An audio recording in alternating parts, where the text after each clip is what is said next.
Les podcasts, l'inclusion. Bienvenue dans T-Learning, le podcast qui accompagne les travailleurs indépendants handicapés, les TIH, dans leur parcours entrepreneurial.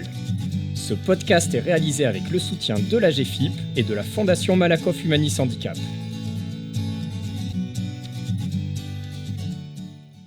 Chers entrepreneurs, chers TIH, dans ce module du programme T-Learning, nous allons vous proposer des conseils méthodologiques pour adapter vos environnements de travail. Dans ce processus d'adaptation, il est important de comprendre qu'il n'y a pas de solution unique. L'adaptation d'un environnement de travail, si on veut qu'elle soit utile et durable, est le fruit d'un processus qui comporte plusieurs étapes clés. Premièrement, l'analyse de la situation de travail. Deuxièmement, des points de vigilance. Et troisièmement, le recours aux aides techniques et humaines. Première partie donc, l'analyse de la situation de travail. Elle est la combinaison de 5 concepts. Premièrement, les postures de travail, c'est la position du corps dans l'espace. Il faut identifier les groupes musculaires en tension et ceux qui ne le sont pas. Il faut mesurer le temps de réalisation de chaque tâche à accomplir et le temps pendant lequel on doit maintenir la posture. Il faut identifier les contraintes physiques et évaluer sa propre résistance et l'exposition à la fatigue. Deuxièmement, les outils de travail utilisés. Les caractéristiques techniques des outils utilisés vont évidemment avoir des conséquences sur la situation de travail. Le poids des outils, la facilité de préhension et de tenue, le temps d'utilisation et les contraintes imposées par l'outil. La nécessité du port d'équipements de protection individuelle, par exemple, sont autant d'éléments à prendre en compte. Troisième élément, les gestes professionnels. Ils sont l'association des postures et des outils de travail, de la manière de faire la tâche. S'agit-il d'un travail de précision ou d'un travail en force? Est-ce que les gestes sont répétitifs? La fréquence de réalisation des gestes est-elle importante? Quatrième élément, les besoins spécifiques.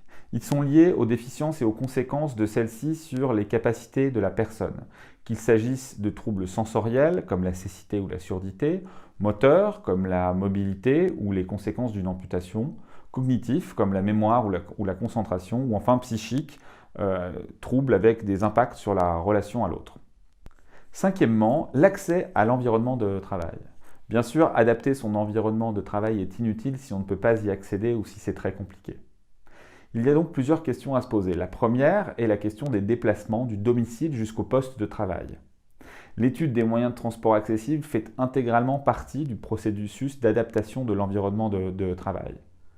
On se demande alors si les transports en commun sont accessibles, s'il existe des transports adaptés, si la personne dispose d'un véhicule personnel adapté.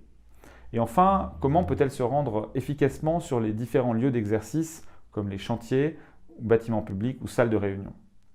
Mais il ne faut pas non plus négliger l'accès à l'ensemble de l'environnement de travail. Par exemple, les sanitaires accessibles sont-ils utilisables? Les salles de pause ou de restauration sont-elles accessibles? Enfin, l'accès à l'environnement de travail n'est pas seulement une accessibilité matérielle. Il faut également penser à la communication et à l'inclusion dans un collectif de travail.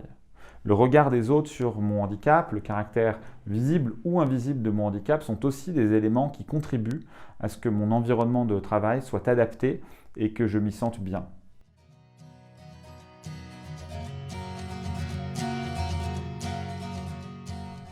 Deuxième partie, les points de vigilance. L'adaptation d'un environnement de travail nécessite d'être vigilant à plusieurs paramètres qui peuvent compromettre la pérennité de l'adaptation de votre environnement de travail. Premier élément, la fatigue.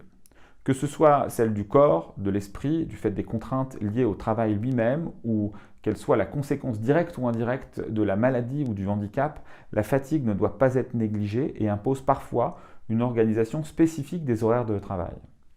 Deuxième élément, l'accessibilité au poste de travail, aux outils et aux gestes professionnels est essentielle et elle devra être régulièrement réévaluée pour s'adapter à l'évolutivité de la maladie ou du handicap. Troisième élément, le rythme. La maladie ou le handicap impose parfois de prendre en compte la poursuite des soins en plus du travail.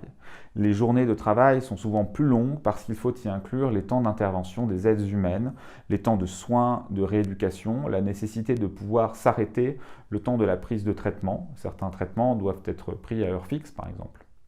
Il faut donc composer aussi avec des effets secondaires de certains traitements qui peuvent entraîner une baisse de la vigilance, une somnolence, attention aux activités à risque ou aux activités de précision. Le rythme de travail devra aussi s'adapter à la temporalité du corps. Un changement de posture ou de position du corps dans l'espace va parfois nécessiter une mise en route, un échauffement de la musculature concernée. Quatrième élément, les gestes professionnels. La répétition des gestes et des postures n'est pas sans conséquence sur l'organisme. Certaines activités sont ainsi bien supportées au début, mais peuvent avoir des conséquences à plus ou moins long terme, ce qui peut compromettre le maintien de l'activité professionnelle dans le temps, par exemple. Une mauvaise position assise peut être supportée un certain temps avant de devenir la cause d'une lombalgie chronique, par exemple. Troisième partie, le recours aux aides techniques et humaines. Premier élément, l'utilisation des aides techniques de compensation ne permettent pas le remplacement d'une fonction, mais plutôt permettent de pouvoir continuer à faire la tâche à l'échelle d'une carrière professionnelle de plusieurs décennies. Cela implique souvent de faire différemment et donc de prendre plus de temps pour exécuter ces tâches. Par exemple, si j'ai besoin d'une aide technique pour lire, il va me falloir le temps de saisir l'aide, puis de la positionner pour pouvoir ensuite lire. L'identification des aides techniques de compensation passe nécessairement par une période d'essai des solutions en situation de travail afin d'en vérifier leur pertinence. De la même façon, il est nécessaire de pouvoir en essayer plusieurs différentes afin de trouver la bonne aide technique. Une bonne aide technique est une aide technique qui est utilisée et qui aide vraiment la personne, bien entendu. Deuxième élément, il en est de même pour les aides humaines professionnelles. Définir le besoin en aide humaine pourra se faire une fois que l'analyse de la situation de travail aura permis de définir les limites des capacités de la personne et de la technique. Cette aide humaine ou auxiliaire de vie professionnelle peut être amenée à réaliser les tâches de travail demandées par la personne, comme ouvrir des courriers et les organiser, déplier des plans d'architecture, mais ne devra pas se substituer à la personne. L'adaptation de l'environnement de travail est donc un processus complexe qui nécessite de ne négliger aucune de ses composantes au risque d'aboutir à des solutions incomplètes qui ne permettent ni la performance ni le bien-être de la personne concernée. Et pour conclure, 2 conseils. Prenez le temps d'appréhender et adapter votre environnement de travail car il conditionne votre capacité à durer et pour cela, faites-vous aider de professionnels. Le Cap emploi de votre département ou l'AGFIP peuvent vous orienter vers des ergothérapeutes ou ergonomes et financer des études de poste et des aides correspondantes à votre problématique. L'étude la plus répandue s'appelle l'EPAST, pour étude préalable à l'adaptation des situations de travail. L'aide la plus répandue s'appelle AST, pour aide à l'aménagement des situations de travail. Par ailleurs, il peut aussi exister des aides exceptionnelles, comme par exemple les aides à l'installation en télétravail pendant les périodes de confinement. Ce module a été co-réalisé avec Céline Eclache, ergothérapeute au GIHP Aquitaine, SICAT, à Mérignac, par Patrick Sureau, cadre de santé ergothérapeute à l'IFE de Bordeaux, avec la contribution de Laetitia Gestin, ergothérapeute et coordinatrice de la plateforme Emploi Bretagne chez APF France Handicap. Maintenant, il ne nous reste plus qu'à vous souhaiter une bonne réflexion et une bonne installation. Merci d'avoir écouté cet épisode réalisé par l'Inclusion avec le soutien de l'AGFIP et de la Fondation Malakoff Humanis Handicap et en partenariat avec HUP Entrepreneur. N'hésitez pas à commenter, à partager, à vous abonner à ce podcast et à lui mettre des étoiles pour contribuer à un monde du travail plus inclusif. Et pour accéder à l'ensemble du programme de formation, rendez-vous sur t-learning.fr www.tih-learning.fr